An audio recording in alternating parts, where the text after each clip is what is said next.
So, an hour ago, you may have noticed index cards and pens underneath your seat. We're finally going to use them. Can you please pick them up and write on the index card something someone may not know about you by looking at you or even having a 5-minute conversation? Write something a little more deep, a little more personal. You don't have to put your name on it. And when you're done, you can just fold it up and put it in your pocket or your purse. I'll give you a few moments to do that. Keep on writing. I'm going to keep going. But so thank you for writing something personal about yourself on these index cards. On the flip side, I want to talk about we live in a day and age where I think we see a lot of highlights or greatest hits of people online. I know I'm in the age range where I'm seeing a lot of wedding photos and engagement announcements, baby showers on my Instagram. You may see your neighbor's fabulous vacation or a retirement party, a birthday party. And speaking for myself, it is easy to compare other people's shiny moments to your not so shiny moments. But the thing is, that's what you're seeing. You're seeing a lot of selected highlights and shiny moments. And it's okay. These moments we are proud to share. We're comfortable to share.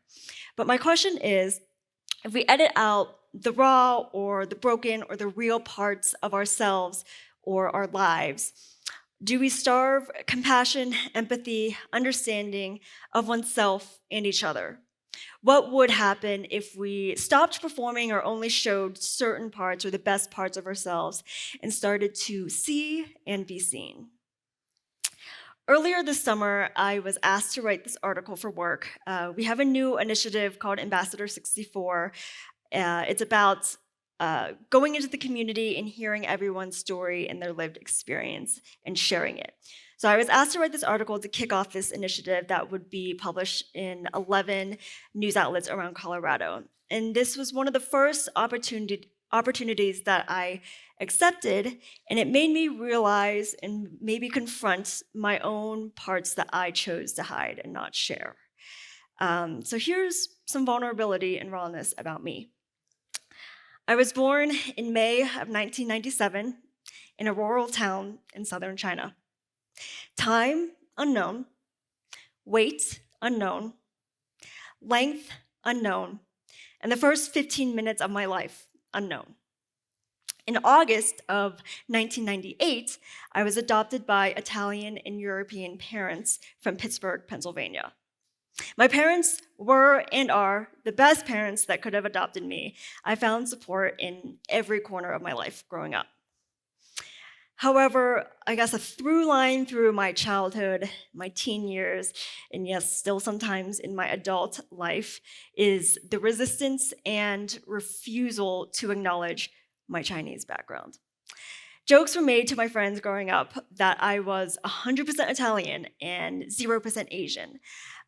Arguments were had between my mom and me about me not wanting to go to Chinese dance class and instead go to cheerleading, gymnastics, or literally any other activity the girls my age attended. Growing up, I also only surrounded myself and became friends with white kids, thinking that was popular or mainstream and accepted, beautiful. I didn't accept my natural hair color, and so I dyed it blonde from the age of 13 just until this past year. 15 years as a blonde, more blonde than black for my life so far. And so this story I'm sharing with you is about me hiding my raw part of being Asian. And I know that's really hard to hide, obviously, but I tried. I really tried. As I said with the hair color, the people I saw growing up on TV, magazines, the girls at my school were a lot of blondes, a lot of blue eyes. And so I dyed my hair, and I thought, from afar, if I didn't look Asian or Chinese or from behind, if someone saw blonde hair and thought otherwise, that's great. I also tried to hide my Asian eyes. I was not allowed to wear makeup until I was 13 years old But I remember when I was 10, 11, 12, I would sneak into my mom's cupboard under her sink and steal the free Clinique eyeshadow palettes and take them to school on the bus. I had a magnetic mirror, put on my eyeshadow, and then take it off on the bus on the ride home. And to me, that was hiding my eyes. At the time, I thought covering these things up gave me confidence. But in reality, in this article writing about this, made me realize that I was not accepting myself, I was hiding who I was, and I wasn't allowing others the opportunity to see the real and the raw of me. Back to just the highlights, and we see a lot of highlights today online, in the streets. It's easy, it's comfortable to not share the raw parts. How often do we run into someone on the street and we're asked, how's your day been? And it's good. How are you? Good. And then you go on with your day. How often, once a year, a holiday card comes in and you just hear a rundown of the family's great things that happened during that year. But what if connection and empathy and community, understanding begin not when we're impressive or trying to be impressive, but when we're just honest and vulnerable? So writing that article for work earlier this summer was one of the first steps of me accepting who I am, who I was, and who I want to be. I want to be someone who is true to myself and others, and who can accept and be accepted, which is why I'm learning how to embrace my Asian background and share it with all of you and be proud of it. Another pivotal moment of me accepting myself was during COVID.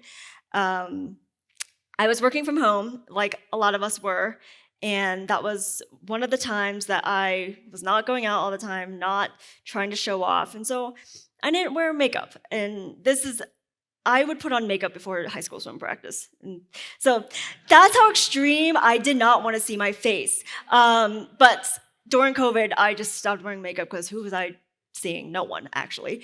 And so that was one of the first years where I just day after day in the bathroom saw my bare face, and I just got used to it. I started to accept it. I don't know if I'm at 100% acceptance yet, but I started to. And so that was another pivotal moment that I was starting to learn to be myself. So obviously, I'm still on my journey of not hiding and accepting who I am and showing that to the world. But so far, it has been a little freeing just to acknowledge it. So I have a challenge, but before I do that, the note cards that you all wrote on a few minutes ago or still are writing, can you go back and write something deeper? And I'll give you a moment to do that. And so my challenge for right now is for one or a few of you to be vulnerable with me today and share what you wrote.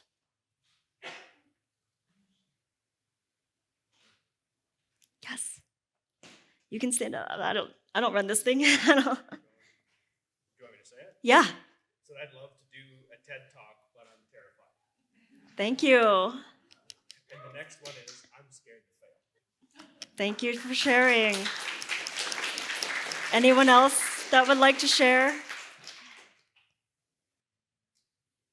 I know it's scary to share. So I challenge you then, if you don't want to share in front of everyone, that's scary, to then maybe give your note card to someone you don't know.